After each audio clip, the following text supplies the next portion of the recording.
Hello and welcome to Theme Park Information. In today's show we're going to be doing a review for Galactica, also known as Air, and in all intents and purposes it might as well still be called Air, seeing as most of the changes they've done are now not really in use, or certainly haven't been in use for like the COVID pandemic and stuff like that, and I don't think they really work that well with it anyway. But anyway, let's get into the video. If you could please like, comment and subscribe first, that'd be great. But anyway, yeah, let's get back into it. So, for those who don't know, Galactica is a B&M flying coaster, which means effectively you kind of lay underneath the track, even though the track is kind of inverted. So you're kind of facing towards the ground. It's a really fun concept or ride idea, usually referred to as a flying coaster. The ride itself opened in 2002. It's got a lot going for it, which I really like. And I actually managed to have a back row ride on it when I went a few days ago, and I will be honest, I was really impressed with it. I've always found the lift hill to be really cool, because you're obviously just laying there facing the ground, and you happen to go over parts of Nemesis's like layout where it's obviously like a little bit dug in, or like in a bit of a trench, and it just makes it seem that you're so much higher up. I'm also a really big fan of the way it kind of like manages to like just thread the needle between the monorail track and the ground is always really cool. I'm also a big fan of the fact it kind of has a bit of a double drop where it kind of rises back up. But the main thing I actually took away from my time riding it recently is I actually managed to get airtime on it. So for those of you who know, you effectively ride on your front, but at certain points you'll flip over and ride where you're effectively facing skywards, and so the track's face on your back. That is a really cool sensation. But actually in the flips, because of the actual added speed and momentum, managed to get some really cool airtime with it.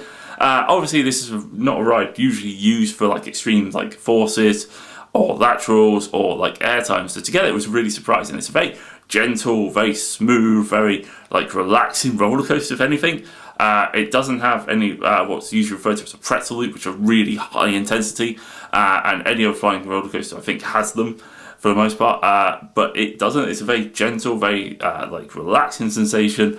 It doesn't have loads of theming. It's just all very picturesque and like well laid out over it. I'm actually a huge fan of the tunnel section. I don't know why. I just think there's something really cool about effectively emerging from underground and going up the lift hill. Don't know why. It's also not the longest ride in the world. It's quite short, and it does go through that layout quite quickly. I do appreciate. It was the first B&M Wing coaster to open. Obviously, there were a few more which opened that same year. They had the same, very similar layout. It's overall though a really fun, enjoyable ride. It's actually surprisingly comfortable. You don't put that much pressure on any part of your body or anything like that with the like kind of vest restraints they have. They work really efficiently.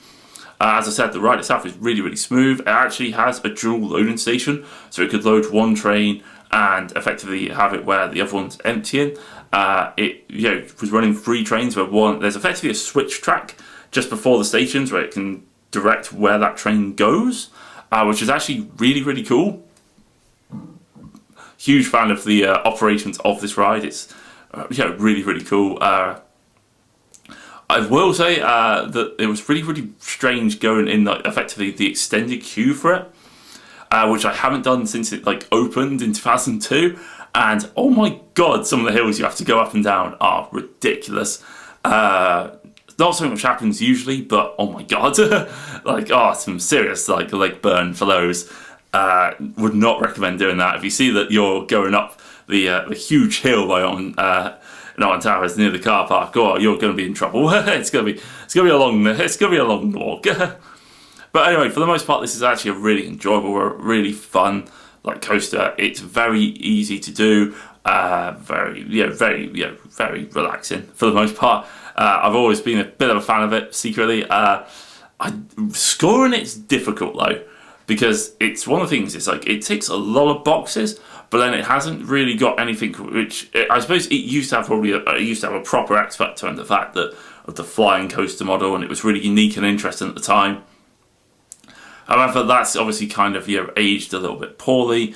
It's still really good. It's a bit on the short side. Obviously, it's still smooth and it still has good operations. It obviously has had it where it has been effectively updated, where they effectively gave it VR kind of pointlessly. which I also may touch on in another video about VR and the pros and cons of it, which, depending on comments and views on this video, I might do.